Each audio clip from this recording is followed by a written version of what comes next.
Challenge, episode number 287.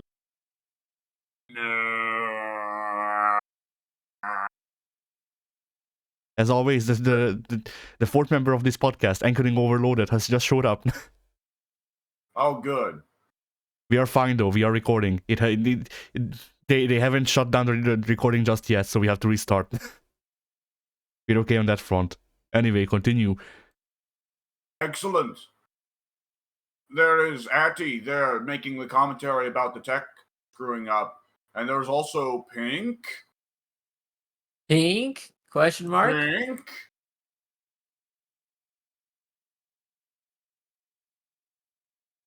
Pink. Pink? Pink. Pink? Pink. Addy. Pink. Indeed.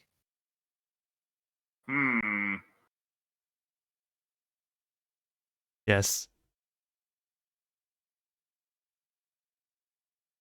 So, Pinks, what's coming out on your channel? All of you. What is coming out on my channel? Yes. Well. Ahem. There will still be the NXT Universe coming out. That's kind of a mainstay now. That's not going away anytime soon. I should have the Dead by Daylight stuff coming out this week as well. And aside from that, I've got nothing else scheduled. All right. Excellent. Well, as for me, I started scripting the Assassin's Creed 4 review. It is, so far, it's my normal lead-in to starting to talk about the game, and then a paragraph of complaining about how Assassin's Creed 4 doomed Assassin's Creed. Not completely, but close enough, honestly.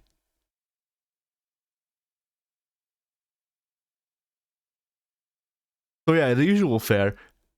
You know, it's Right. the funny thing is that I've actually gotten over Assassin's Creed by this point, so it's actually like taking me a while to get back into the swing of even ranting about how much I hate Assassin's Creed 4, because I just don't care anymore. You need to turn on the angry YouTuber voice for views. True. I need to yell. I also need to draw pictures of my Sona so I can have my arms crossed and look angry into the camera. Yeah. You need to throw in at least one. What were they thinking? Yeah. I mean, unironically, a part of the script right now is I don't know where I'll fit it, but I kind of want to put in a clip of Jojo, but edit it shittily. So instead, Joseph says, "I will never forgive the French." Excellent. Like just do like an overblown rant, and then cut it in at the end of that, and then just move on like nothing happened. Yeah. That way people understand. Yeah. But yeah, like the last video didn't do great, but at the same time, like who has heard of Gunvolt Luminous Avenger X if you don't know Gunvolt already? So you Understand know. a single word you just said. Cool.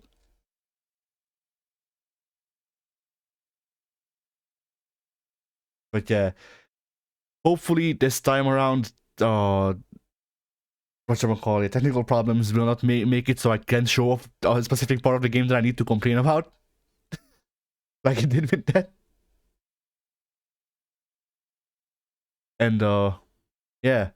So that's that. I will also have, I've run out of funny clips, but I still wanted to keep up the clips for the second channel. So the clip coming out this week is my new revolutionary speedrun of Kingdom Hearts 2, mail percent.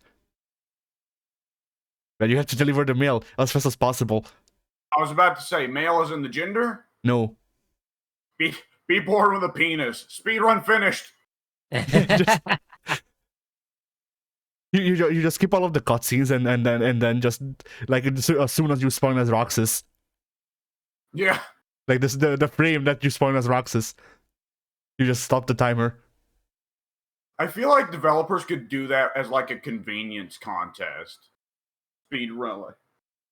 Time from starting the game on the home screen to actually getting into gameplay. Yeah, That feels like the only speedrun Pink would care about. probably. But yeah, whilst grinding out the deliver mail side mission, I got so good at it that I was like, hey, I want to try to beat my score, as in my time. And eventually, I got it down to a time that I don't think I can do faster. So this is a call out post on my Twitter.com. Be faster, especially you, Pink. But once we get around to playing Kingdom Hearts for the channel, I will have you try to beat my record. I don't like this. Don't worry, Pink. Before we get there, we'll have to wait for Kingdom Hearts to be on sale on Xbox. Have you play Kingdom Hearts 1 to completion, and then play Kingdom Hearts 2. That's gonna I don't like this. That's gonna be another 7 years, if not more.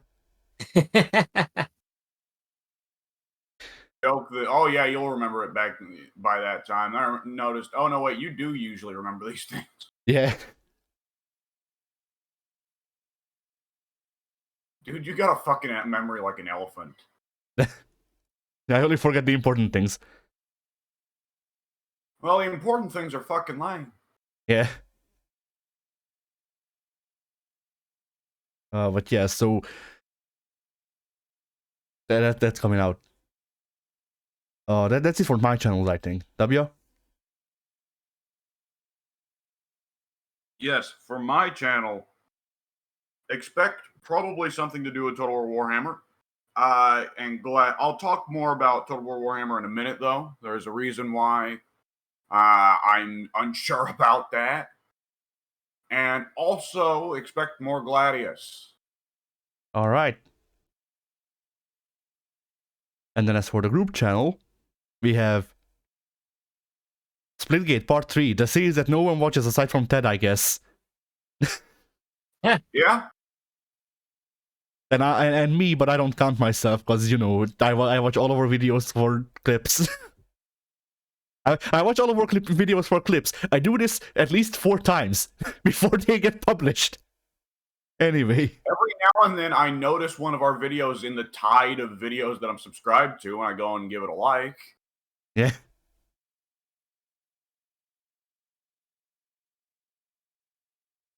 So yeah, then we saw a cleanup detail. Finally. Yes. Then the short is also Viscera cleanup detail. Yeah. Viscera cleanup detail might be the video I laughed the hardest while recording. Yeah, the end is the end. And the thing is, no, the hardest I've laughed is probably still when we call my daughter and say, or call my wife and say, "Oh, it sucks that you're dead." That's probably still up there. But for a wide video rather than just a single scene, that's probably it. And the strangest thing is, I'm not sitting here going, "Man, we need to play Viscera Cleanup Detail again." I know that Viscera Cleanup Detail was funny for that one video, but we can't do it again. You can't recreate the magic. Can't put lightning in a bottle. Yeah, I thought about being like, hey, there is the Christmas version of Viscera Cleanup Detail. We might do that for Christmas. And I was like, well, okay, what gags are there? Just innately, what gags are there that we can do that we haven't done? And we've done everything that we could, I think. Like, unless there's some other new mechanic they introduce in that DLC or whatever, it just seemed like we got all of the comedy that we could out of that game, which is sad. Yeah. I think maybe if we're curious about doing a Christmas special there. At the same time, I like the recurring thing of doing challenges for Christmas. Yeah, and there's a couple challenges that we could do already. Like I thought about suggesting that I go through Halloween Town in Kingdom Hearts 2 on critical, but then I didn't realize that wasn't hard. You've already shown that you can whoop critical no problem. Yeah, the only thing that's giving me problems is Terra, and that's because Terra is dumb. I'm in a similar spot where there's a challenge that I'm really curious about with Dead Rising 1 that would be fun, but I've already tried part of it out and it wasn't that brutal. Ah. To be honest, I'd almost be curious about cycling in the other guys. And obviously, Mike, hopefully Mike will have his fucking situation fixed by Christmas, but nonetheless, even if he doesn't, maybe I can hook up with soon. Yeah. I guess we'll see. Other idea I had for the Christmas special is to just go, well, okay, I guess the game doesn't have to be Christmas themed, considering that we always think that Street Fighter 1 was a Christmas thing instead of a New Year's thing. And like the realest challenge for me would be Jungle Book, because the NES version sucks dick, all of it, every single one, multiple dicks at the same time. It's like, incredible. Like just you know the mental the mental gen image of the spy smoking like 30 cigarettes. That's the Jungle Book NES but with dicks. Yes. Man, I was so tempted for my birthday to just say again, let's play TF2. Every year. I mean, I wouldn't mind it. Like, I think you think that I don't like TF2 when really it's just a thing of my PC can't run it good. I don't enjoy it as much as I could. I don't like TF2. It's that TF2 is kind of irrelevant and it's not one that comes up often as one to play. Yeah, I guess. Like, I don't think TF2 is really that offensive of a game. Like, I think everybody had a good time with my birthday special last year. Though it helps that we kept getting into lobbies where people were dicking around. Yeah. It's just that TF2 is a game that is now 16 years old and hasn't been updated in a hot minute. But the plant is working on it. Yeah, the singular intern, that poor bastard.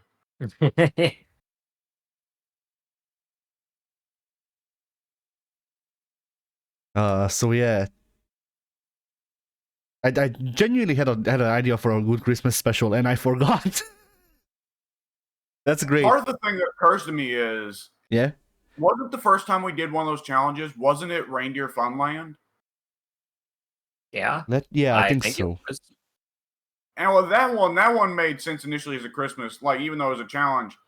Like now we've established the trend of it being a challenge. But at the time I went, oh yeah, you're fighting reindeer in a winter wonderland. Of course that makes sense for a Christmas special.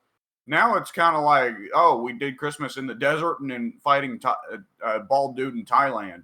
But that's the thing. The Christmas special that year wasn't Sagat. The Christmas special was Contra, because it has snowfall, and I figured that would be the level that I get stuck at, and then I just fucking blitzed it.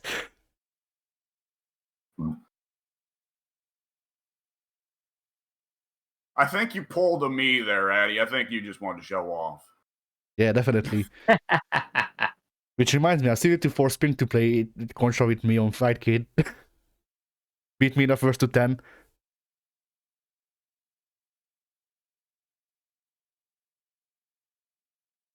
And then once Pink is on, I'm gonna have to force Mike, which will not take a lot of force. Yeah, I was about to say Mike, who actually vocally does like the game. So. Yeah.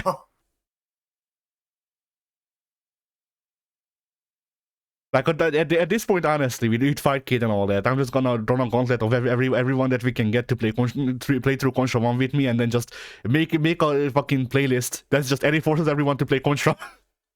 Yeah. Did I play? Was I actually playing when we did Contra, or was I just watching? The first time you were playing, and then the Christmas one you were watching. Okay, I don't have a memory of this, so I'm going to assume I just died a lot and you just played the game. Nah, you kept up fairly well, but we were also playing through share play, and that has delay. So, it's a thing of like... Yeah, I'll use that as my Johns. Like, from what I remember, you said that you liked the game, But I also did, and you were surprised that it was as technologically advanced as it was for the time. But Yes. otherwise, I don't know how much you could enjoy it because of the delay on share play. Yeah. Like that might be something that we might wanna revisit eventually, but how's it turning out, you know? But yeah, I forced you to play Contra with me. I forced Goku to play Contra with me. So now it's just Pink, Soon, and Mike, and whoever else decides to join the voice call. Yeah. Every time someone joins the voice call, you pull up the fucking Excel spreadsheet and add another name. Yeah.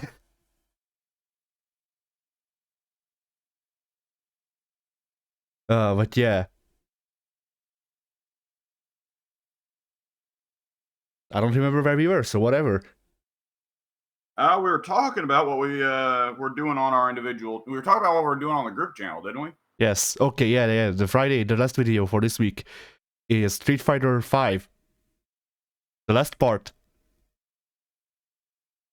Excellent. And there you have God it. damn it. That game has ruined excellent for me. So now I just, every time. Obligatory. Excellent. There we go. Like, and the thing is, what are the odds we'll ever actually go back to Mortal Kombat 2 with Pink in tow? So he's not really going to get why we think that's so funny. Yeah, I mean, we could show. No, we eventually we might show him Mortal Kombat 2, because I think it would be like, it's one of those things where, like, if we wanna show him the Street Fighter the movie game, which you said you wanted, then it's probably better to show him Mortal Kombat and Street Fighter, and then show him the movie game, so he has context. So show the good games and show the bad derivative. Yeah. Because, like, Pink, Street Fighter or Mortal Kombat 1 and 2 aren't really that good compared to Street Fighter. But compared to Street Fighter the movie game, holy shit. Mortal Kombat 3 is just good. Overall. Hang on, Addy, it just occurred to me. I think there is one particular reason that Pink will think Street Fighter the movie, the game, is actually pretty great. Ah, yes, Cammy Milong. A actual motion captured live action Cammy. Yeah. Who still does the same poses. Oh, that's rad, yo. And he's also Kylie Minogue, I think. Yes, I believe that is the case.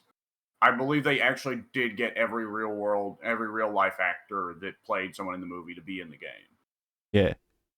Which is incredible considering Raul Julia was literally dying.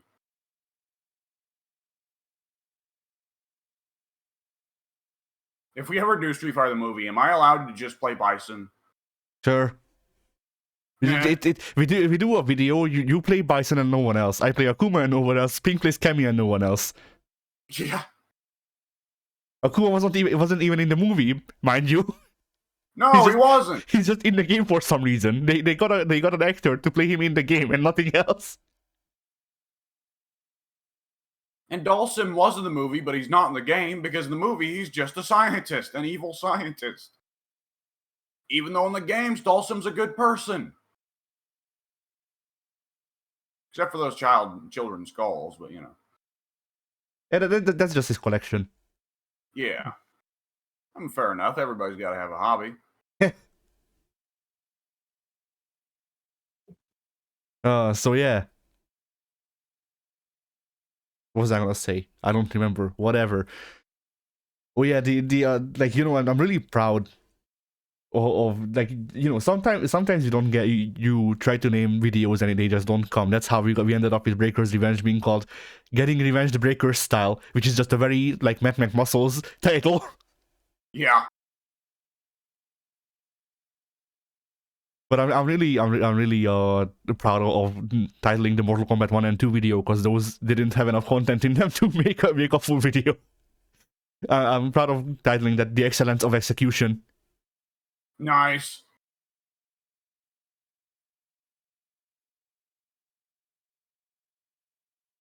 So yeah.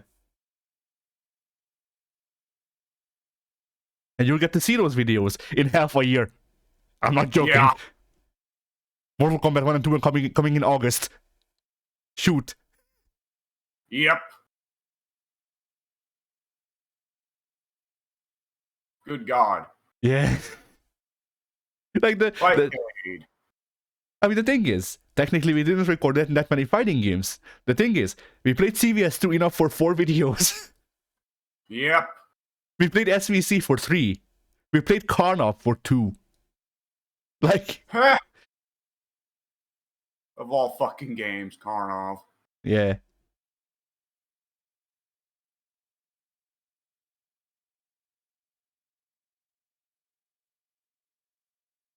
So yeah. Think, what have you been up to?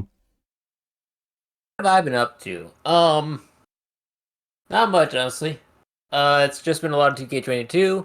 I did invest a bit of time into Civilization 6 after they released their final DLC pack, the Leaders of England, and one of the Vikings, because, yeah.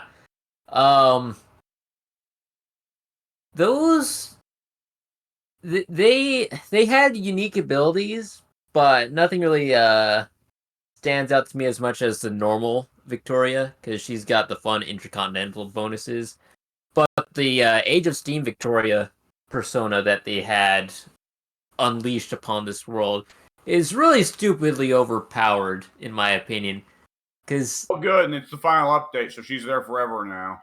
you're right, and England was already very good with the industrialization, well, because obviously, and they have a lot of bonuses towards the industrial zone districts, and just like straight up bonuses to production, basically all across. Any bonus they have in base kit is like a bonus to their industrial complexes and other things. Like they get a production discount on the harbor districts. They get production discounts on like military academies. They get production discounts on it's everything in the harbors, as I already mentioned. Like half the stuff in the industrial zones, half the stuff in the encampment districts. So they were already a very production centric civilization beforehand.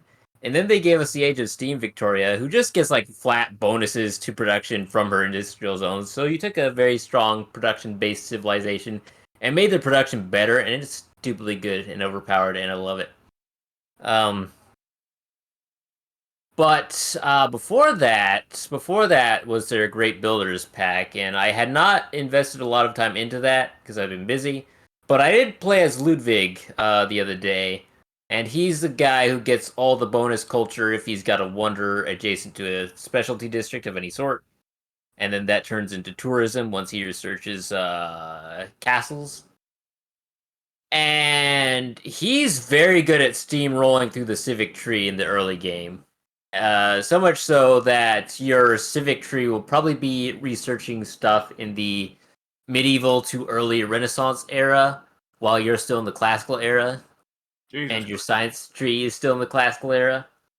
So that works out in a pretty funny way. Both Ludwig and Theodore are very civic-focused powerhouses, and it's fun, because there's not a lot of base game civs that I recall off the top of my head that are really geared towards researching through the civic tree. Yeah. So it's fun to have a selection of civs you can pick from, and instead of barreling through the science trees like normal, you instead barrel through the civics, which is something you didn't do very often back in the day. And it's fun because it's fun to have a tier 2 government in the classical era. Oh boy. Yeah. Future fucking future democracy in future democracy in the year minus 500. Why not? Hang on, does this mean you get spies in the classical era? Yes. Yes, it can. Good God. How do they even? Wait. Hang on. What? So, quick, go sabotage their spaceport. They're what? Looks at horse. Stab it. Good God. Yeah, Ludwig, Theodora, and who's it, Sean? Well, all three of those guys can get spies super early on, and I don't think getting spies so early on is particularly useful because if you're getting them in the classical era, your opponents still probably haven't built any specialty districts that you can pillage and or rob from, specifically the commercial hubs. Because I mean, if they have, then that's wonderful because you'll be getting bonus gold very early on. But for the most part, I wouldn't say that's too much of a game changer. The Still use it to get rid of Amani. What's that? You can still use it to get rid of Amani. That is true. And also, depleting the rival envoys from city-states is very powerful too. Especially in the early game. So yeah, that's been fun. I've liked it. I've enjoyed it very, very much. Still trying to get my hands into every new leader that they've released over the couple of months, because I'm still behind on all that. But the leaders that I have tried, I've been pleasantly surprised with, and or have been thoroughly enjoying with the game-breaking mechanics. So yeah, 2 thumbs up for me. Glad this final update came out. Excellent. I believe that will sum up everything I accomplished during the week, because outside of that, I don't recall doing anything else. All right. Actually, Well then, let's see. We went to the other escape room. We didn't escape. Shoot. Like, genuinely, we didn't escape. We didn't have time. conducting the podcast from the room? Yes, sadly. At least they're bringing in snacks. Yeah. I have had to subsist off Cheetos for 3 years. My entire hand is now bright orange. My entire hand has been replaced by a large Cheeto.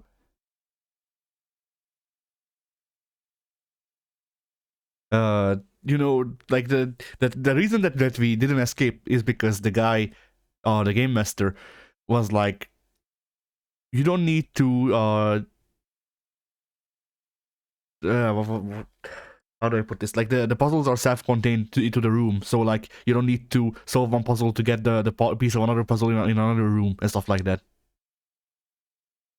And that was a lie. Oh, Because the room was made up of 4 rooms, and to get the key to a box in room 3, you need to solve all of the puzzles in room 4. See? oh. And we ran around doing everything to, you know, figure out what to do with the lockbox. We wasted like 20 minutes trying to figure out what to do with the lockbox, because the solution has to be in the room, and it's not. I also left because it wasn't just me and my mom. It was the 2 of us, as well as one of my mom's friends and her boyfriend, the friend's boyfriend, I mean. Yeah. And they chose the room. It was Saw themed.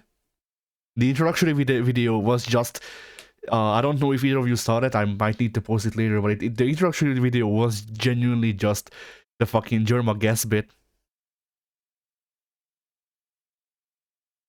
Seen it. I'll give you context later then.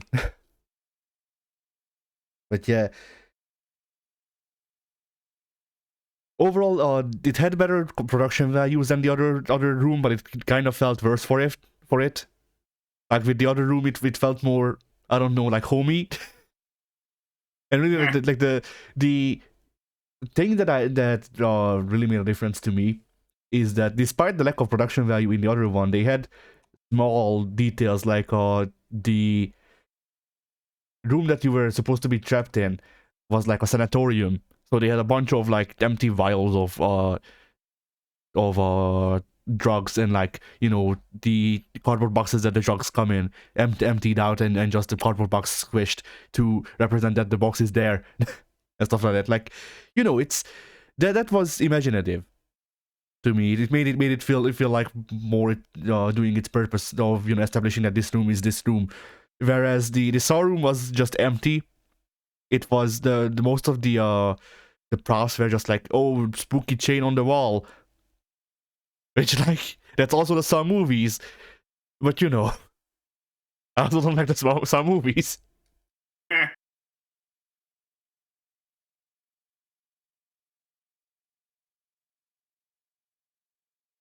I think that's all I can really say about that. Then I got a Digimon Story Cyber Suit on PS4. It was on sale for $10. Not really. It was like $8. Whatever. I bought it because it was on sale, and also, like, I already own the game on PC, but I wanted to see how much of a difference it makes, because on PC it runs okay, but I read that the run speed is tied to the frame rate of the game. So I wanted to see how the game is actually supposed to be running, and holy shit, there is a difference. It doesn't take me an hour to get through a room. Wow. Exciting. Incredible. Sadly though, on, like, they don't release the super uber fucking updated versions of these games on PS4, because, like, they released the base version 50 years ago, so that should suffice. And that means that since the first half of the game, which is actually the main game, because this is supposed to be a DLC that was released standalone later, the actual main game is no longer sold. So I just have the standalone DLC separately on PS4. So I'm gonna beat that, and then I'm gonna actually beat the base game on PC eventually. Okay. Which is exactly how I'm sure things are supposed to go. Yes. To keep it brief with that, one thing that I liked is how this DLC story is set up as just, you're literally a background character from the main game, and you just do shit alongside the main character. And if you play the main story, then you will see what has happened before and after the scenes that you're in for the main story. So that's been fun. It's also like it also has some neat whatchamacallit, like, aesthetic stuff. Like, instead of the actual chapters being called chapters, they're just called yet another side story, and then the number of the chapter. Sound tiresome. That makes it sound... Yet another story. Oh, when's this fucking end? Sometimes it feels like that, honestly, but I chalked it up to I generally play the game in like 4-hour or more chunks, and you know, it's an RPG, so you're gonna spend some time on it, but spending like at least 4 hours on it at a time is probably not the best for the experience. Yeah.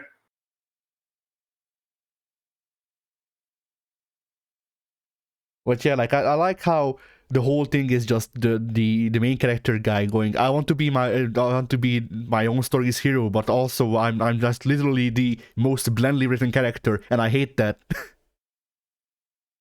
And then they actually gave the guy, and then they actually gave the guy more character than the main dude, who's supposed to have character. Well, that's just how Japanese protagonists are. Yeah. But you know, there's these little nods and things to tropes where they call them out, and I don't know if I'd go as far to say to say that they try to remedy them, but they at least play around with the idea of, this trope exists, it sucks. Which is, you know, a step in the right direction at least.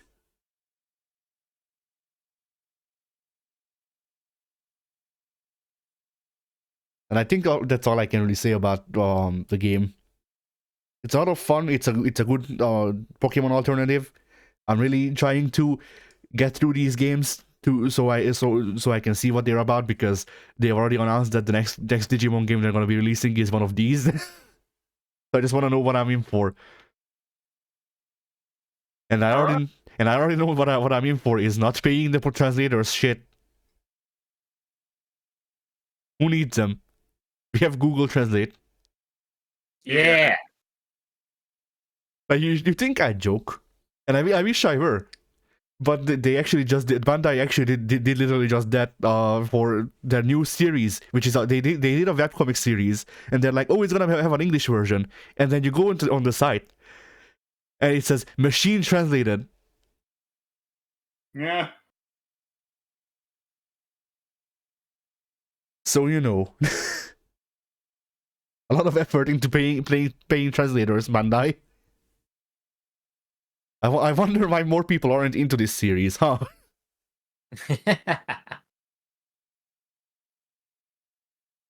Like it kind of feels like investors made companies forget that the whole thing of you have to spend money to make money, which, like, in some cases it's understandable, but also, like, if you want something to have some sort of holding in a market, especially if you just want a blanket Western market, maybe pay translators some money so they won't just shit out an English translation that doesn't make sense. Alternatively, you can just lobby to have the regulations rigged in your favor so that it doesn't matter what you do. You don't really need to worry about having that big of profits. Your company will just be stable, and you can just kind of show up to work and dick around. Yeah. Or you can have extremely competent people in another department of the company that are able to do so well that they keep the company afloat, even if your business ideas are fucking suicidally stupid. Yes, the Square method. Yeah. The second Yoshi P leaves Square is the second that Square dies.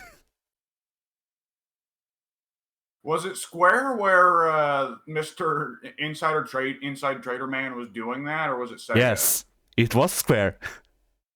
Oh, he did it with both, didn't he? Yes, he did it. He did it with Sega in like the 2000s, and then he did it with Square again around Band Wonderland. He loves it. Yeah.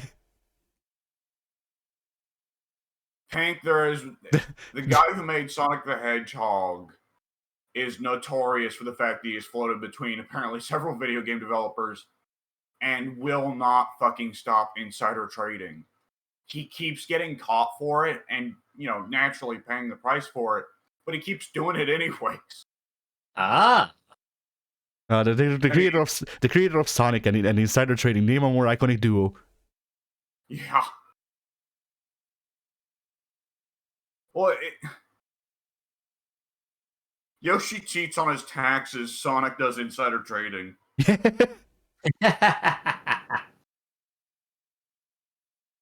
See, I'd rather Sonic do insider trading than be associated with the fetish stuff. Yeah.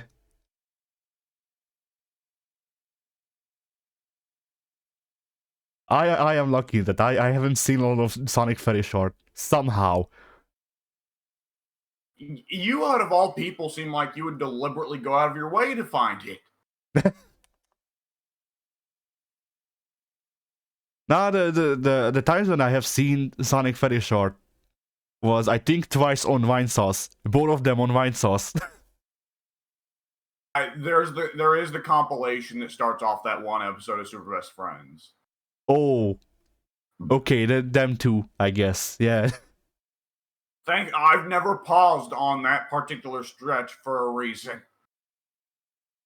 Like, luckily, it goes by too fast to really get out any real idea of what's going on, but you get enough impreg to get the idea.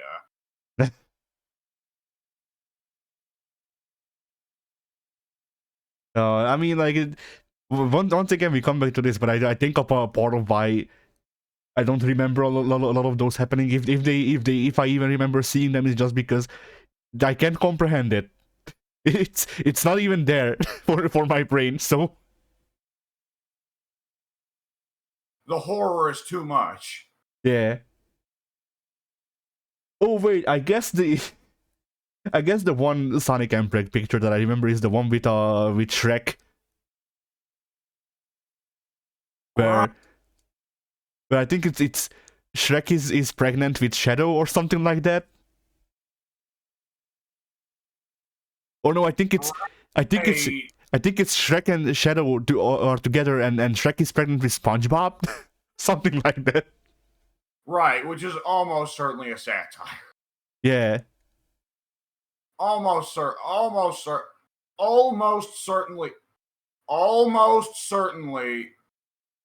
God All help us along, all. Johnson. Call down the fucking meteor. I'm ready to go. But you haven't hunted in Hunt the Wild or whatever it was.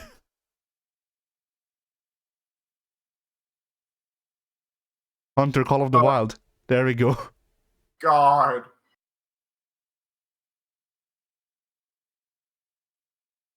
So yeah, anyway. What were we talking about before we got to fucking Sonic Empreg? Hank, help. I have no idea what's going on. You can't ask me for help after you've put yourself into this situation. I can't, but I will anyways. Pink would be more helpful if you talked about Cream's mother, who is roughly the size of an average human mother. Oh God, I saw that. I don't know what any of this means. Let's leave it that way, Pink. Yes. For the sake of everyone involved. Even vaguely. I hope that video is satire. I need it to be. Dude, no, it ain't. Have you actually listened? I have, but at the same time, once again, it's the thing of I can't. It's so far out of the realm of what I understand. It cannot not be a satire. Like the exact wording, calling women females, every single line has to be satire. Oh boy, Addy.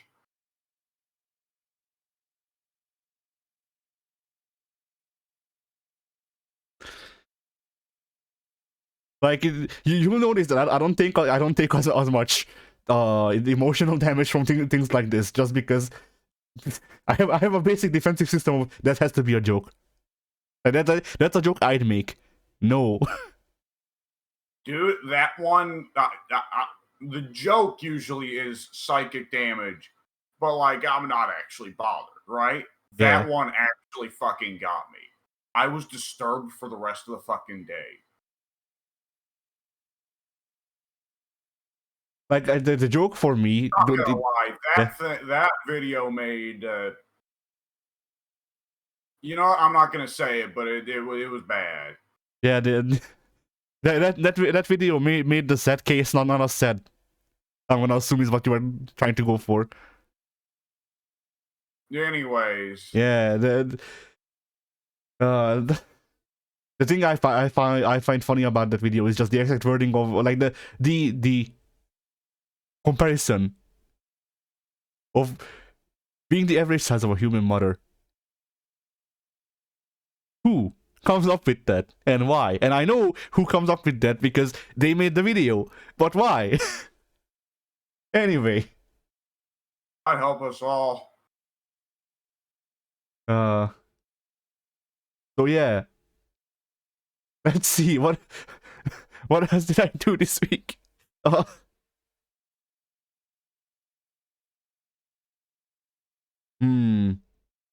don't know. Most of the week was honestly just Fightcade or playing the Digimon World Next Door, or not even Next Order. I'm gonna play that eventually. I've been itching to play it again, but whatever. Cyber Sleuth. So yeah, I guess that's my week. W. See. So, let me hit this real quick. Chaos Dwarfs released on Thursday. I played around with the Chaos Dwarfs a good bit. Their units are pretty.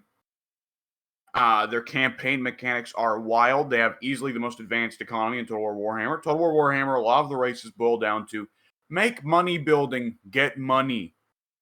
And that's your really only resource. Chaos Dwarfs, you got money, you got labor, you got raw resources, you've got refined resources called armaments, you've got conclave influence, and you have money. And there is an intricate building, like, you need to build an actual economic supply chain. And different buildings cost different resources. You can trade the resources, though it's an extensive process with risks. The Chaos Dwarf units that I got to play with in the gameplay, in the actual battle gameplay, felt very responsive, very brutal, very cool. There are a lot of very nice quality of life features they've added. And it's been a great update, barring one. Well, there was an annoyance from modders where they changed the animation system, and so modders have been taking a little bit to update for that because it borked a lot of their animations that they had made. But more importantly, Creative Assembly did not fix one of their own animations for the new animation system. Ah, nice. Now, this has caused one particular unit and a similar modded unit that is a imitation of that unit to have a peculiar issue. See, Total War Warhammer has Centaurs. Centaurs are like centaurs, but more fucked up. And one of the most popular Total War Warhammer mods, the Albion mod, has regular centaurs as a unit, which are less fucked up, and uses the same animation set in skeleton. So when they fucked up the Centaur animation, and it's pretty noticeably bad what went wrong, they also fucked up the centaurs. And what is present for the Centaurs is even worse for the centaurs. Thus producing this particular issue, which I'll be putting in the recording, the general voice text chat.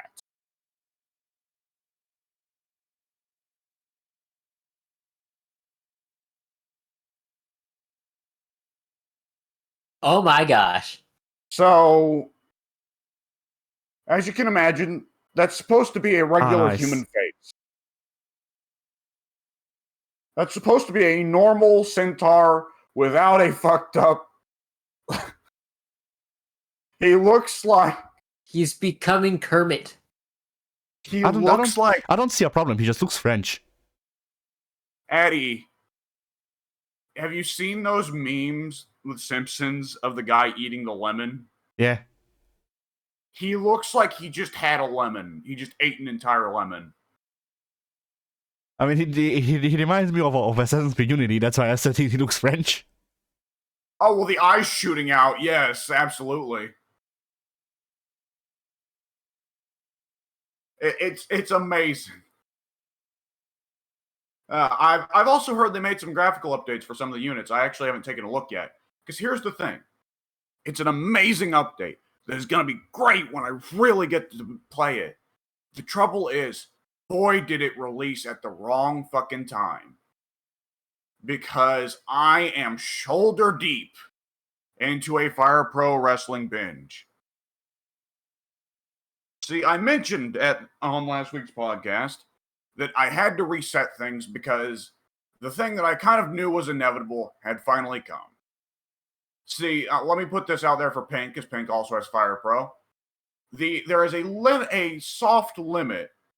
See, functionally, it's supposed to be that Fire Pro is limitless. There is a soft limit of 7,000 downloaded mod. Now, what you make on your own, I don't know if there is a set limit on that. So far as I know, there isn't. But for mods downloaded off the workshop, there is a limit of 7,000 mods before the game just fucks itself. Aha. So, I hit that limit. And as I said, I was getting to work on rebuilding things. I was going to make sure to be more careful and not download, the 2,000 move pack this time, because it turns out that's a fuck up. And I have been a lot more careful. But I have also dedicated myself to new goals. Like, for instance, I made sure every wrestler that So Fire Pro, the way things work ordinarily in Fire Pro is if you download a character off the Steam Workshop, you do not get to edit him. He is considered a downloaded character. The game has to recheck for any updates on that character every time the game starts up. You don't get to edit him. He is under the control of the modder and not you. However, you can make a copy. That copy will have everything the modded version of the character does, except he won't be updated by the modder.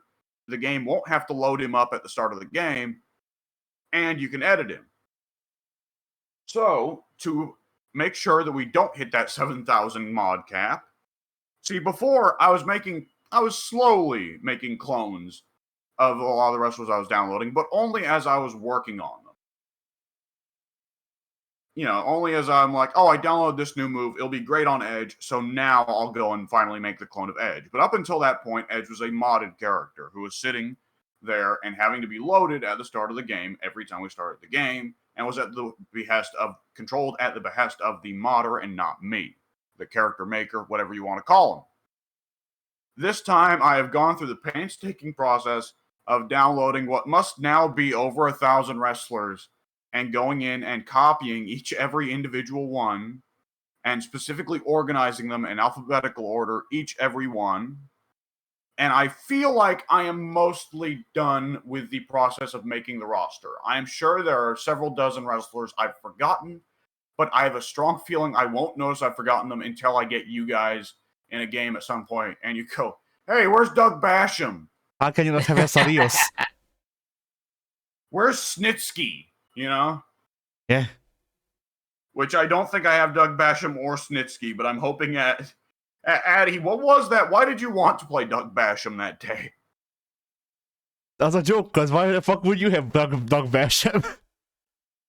Well, that bugged me for a while afterwards. Like, oh shit, if they're going to want to play the Ruthless Aggression era jobbers, I'm going to have to go on a big, binge to get all the Ruthless Aggression jobbers.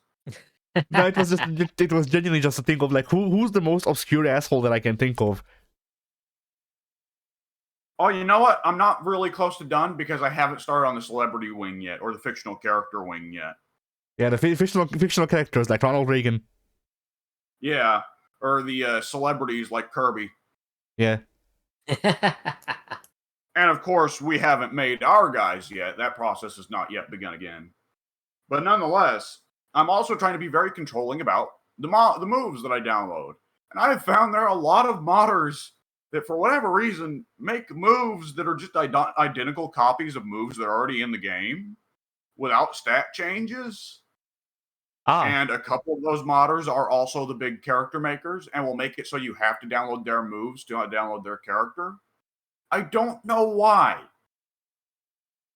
So it's been also a bit of a process of going through and fixing these moves on a lot of these characters to get rid of Butterfly Suplex, which is identical to the vanilla Butterfly Suplex.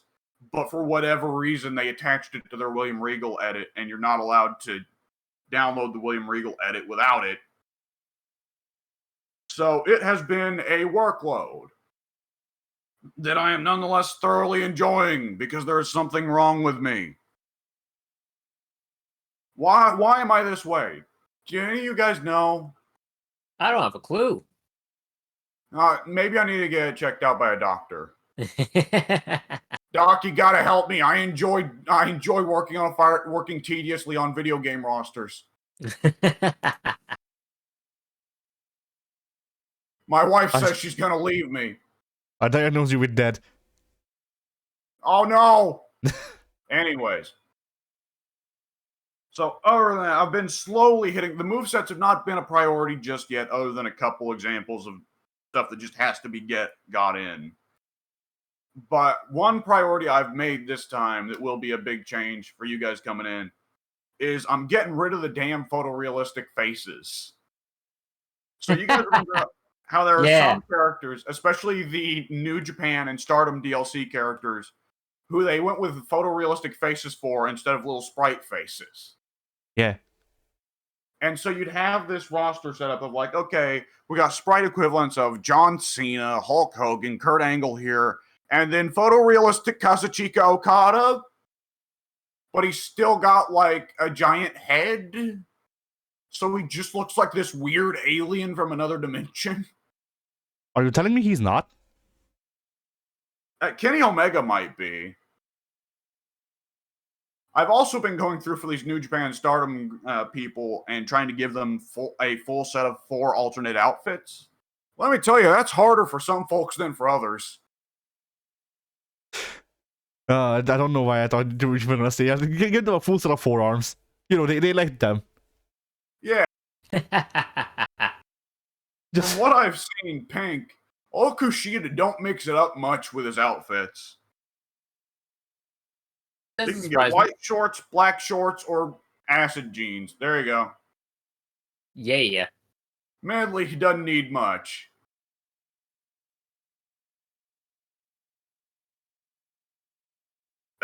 Nonetheless, that has been a actually pretty enjoyable process. The one that takes a lot of time. Oh, excuse me. And other than that, I can't recall a lot of what I've done with my week. I did skip SmackDown last night. I just had a gut feeling there wasn't going to be anything interesting. So instead, we went on a trip to go do some reading and also fix up some things that needed fixing up. So, nonetheless, from what I hear, Shinsuke's back. And from what I hear, Pink, you're not happy. I'm not happy. I am not happy. This is a travesty. I haven't been this upset since the culmination of night 2 of WrestleMania 39. I am not happy. She's gonna come with her came back just to kick Cody Rhodes in the face for the championship. Which one? Yes. Cody doesn't even have it. That's what makes it really impressive. Beat Cody, get a belt. Shinsuke came back to beat Cody for the PWG championship. Cody was hoping that if he ran off to the Indies again, it would get him more cred. Yeah.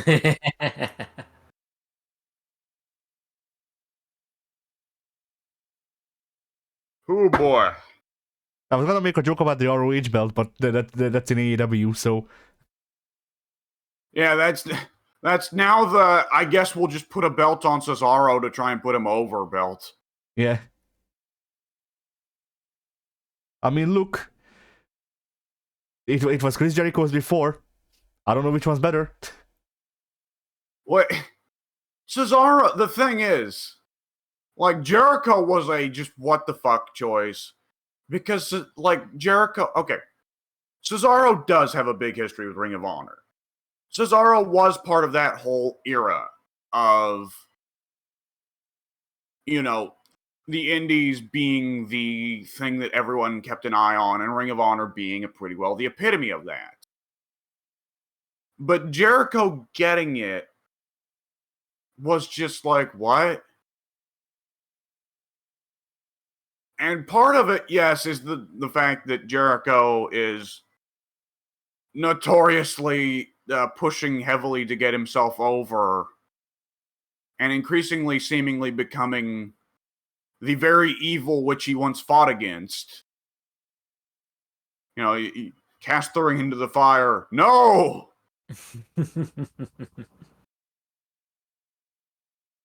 But it was just like, I think it was supposed to actually be the kayfabe thing of this is a spit in the face, giving Chris Jericho the Ring of Honor belt. But at the same time, it's also just kind of like, really? We're going to start off with that? I don't know. I don't really care, though. Ring of Honor could have also just fell over, and it wouldn't have mattered that much to me. I just find it really easy to get mad at Jericho for anything he does right now. Yeah. I mean, look, it could have been worse. Could have been fucking Brodus Clay. You know, see, okay, Brodus Clay is the fucking worst. That is obvious. But at least he's not, like, Jericho isn't just old and past his time. He's also horribly out of shape. And yes, he can lose the weight when he gets sick of people complaining about it on Twitter. But anytime he goes back on his cruise, he puts the weight back on consistently. And he just looks sad and like a joke. And like Tyrus is a dolt. He says a lot of... It's obnoxious to have a wrestler who is now a host on Fox News. But at the end of the day, I can still believe him as a threat. I can still believe that he can kill people by sitting on them. I don't know, I could never believe that because he came in with the dancing gimmick. That is true. That was definitely a big hit to like you'll know this, that half of the reason I hate Xavier Woods is because he came in with the dancing gimmick and then he went into New Day, which is somehow worse. So you're not a very forgiving guy. No.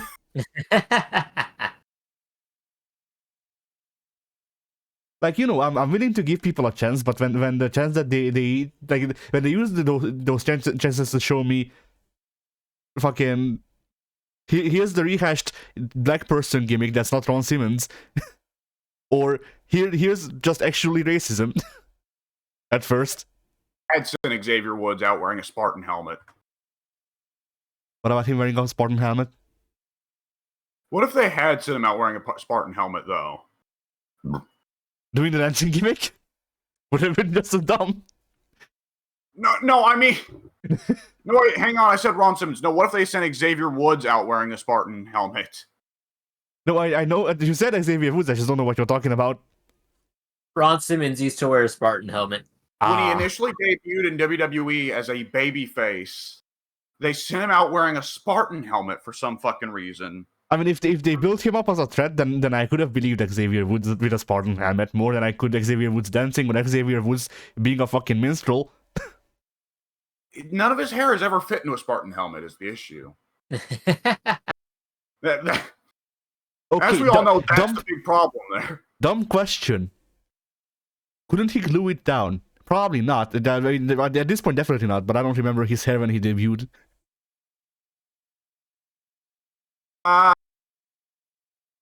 He has it done up almost always. I don't know. I couldn't tell you. I've never had that long. Like right now, that he definitely couldn't glue it down. No, but when he debuted, he might have. I don't remember what he looked once again. And if he could glue it down, technically he could have just put on like a bald cap, put the helmet on top of that.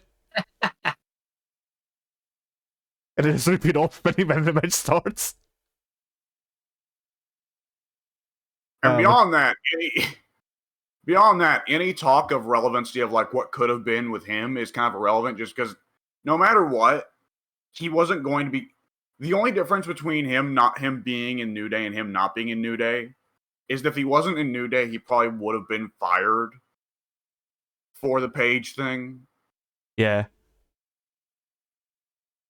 But instead he was in New Day, so he just got to be the only member of New Day that never held a world title.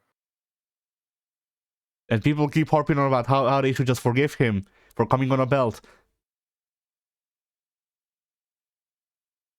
It's stupid and it's disgusting, and on a moral level, I'm not a fan of anything that went on there. On a level of having a reasonable degree of disgust, I'm not a fan. At the same time, let's be real here. Wrestlers are a bunch of horny fuckers. A lot of this stuff is happening discreetly and we don't know about it. This is just an instance of where we did know about it. Yes. Here's the thing. I don't care one way or another about that sex tape that got leaked. It shouldn't have been leaked. I apologize greatly to those who were affected by it. But I've never had any ill will towards... I thought you were going to say apologize to I've never had any ill will towards Xavier Woods for what he did. and all that stuff. I've only ever despised Xavier Woods because of his stupid ass YouTube channel. That's the only heat I've got with him. See, Porn, forgivable. YouTube channel, no. Sinner, go to hell. Well, the YouTube channel, it's not something I can really stick with because Xavier is a bit too forced, right? Yes. But I do think it's a joy when he brings on someone other than just his usual crew of himself and Tyler Breeze or Kofi. Or didn't he have Sasha's husband on a lot? Who is Mikaze? Help me here. Who the fuck is Mikaze? I don't know. I don't watch his YouTube channel. Oh, sweet Jesus. Nonetheless, I do enjoy seeing when he brings on special guests and you do get to see some of the wrestlers in a relatively shoot context, right? Yeah. Because it's rare to get to see a modern wrestler in a shoot context, especially because the shoot interview is not such a thing anymore, especially because now you get a podcast talking to Conrad or one of his buddies.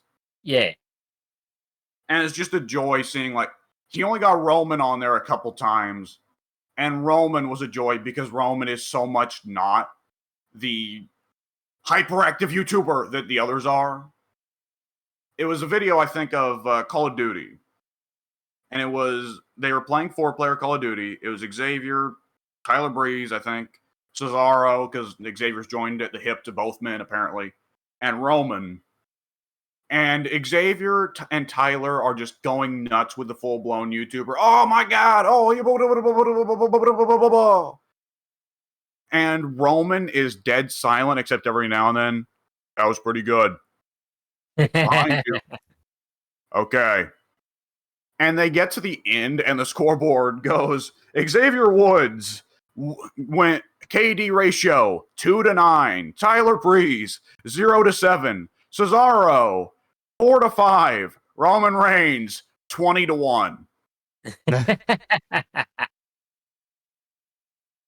Like I think that's also part of why I dislike Woods is the whole the original energetic YouTuber shtick that they do with the New Day now, because like I wouldn't mind watching things like Roman in this context, or any other wrestler, but I hate pretty much every single person who does wrestling video games for a reason. Because they all, like 90% of them do this same style of content, and Xavier Woods just does the same thing, only he's on Insider. Dude, okay. It's even worse. The channel is worth it just for the fact that we now have a clip out there of Triple H talking about Metal Gear Solid. Because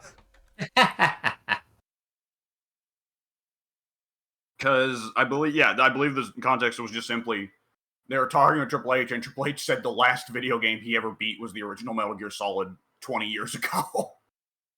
Nice. Which I don't know. That's just funny to me, the mental image of Triple H playing Metal Gear Solid. You know, I don't know why that's funny because he's still a normal human being.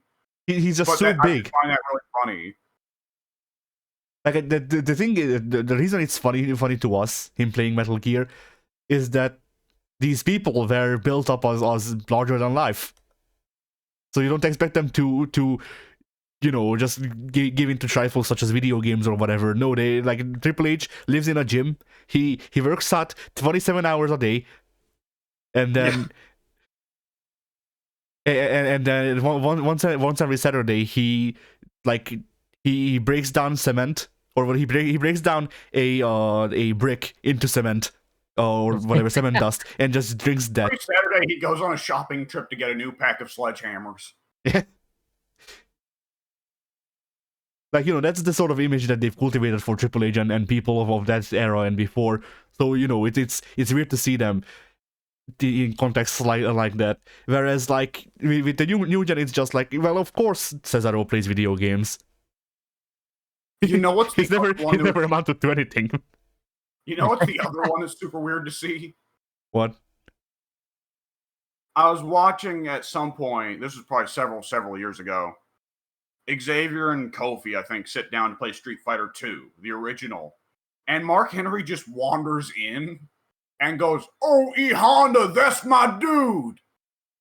And Mark Henry just starts imitating the 100-hand slap, including the sound effects. Nice.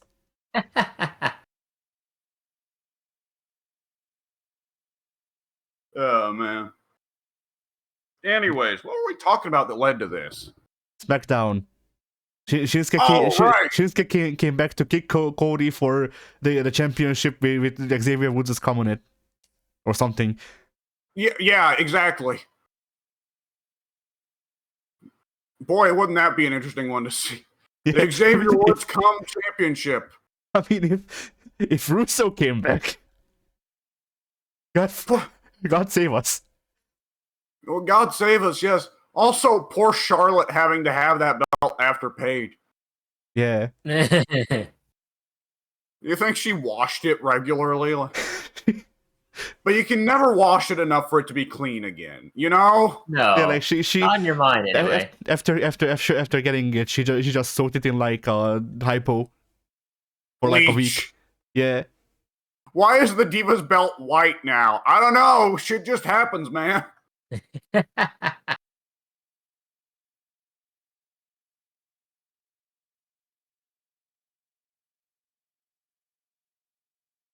Oh boy. And that's why they retired the Divas belt. It's like it's not even in the WWE the warehouse. It's been melted down. Yeah. They cast it into the sea.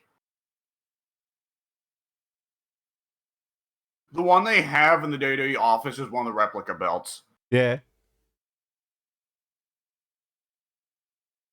I bet you that's one belt that a lot, like, you know how a lot of wrestlers like to buy, a lot of wrestlers like to buy replica belts of the belts they've owned, the belts they've held. Yeah. I bet you that's one that they didn't do that.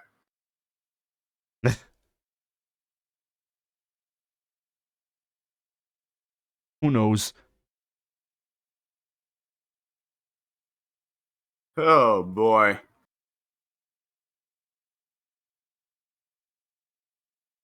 So yeah. I guess. SmackDown? Question mark. Well, there's nothing really to say. Nobody watched it.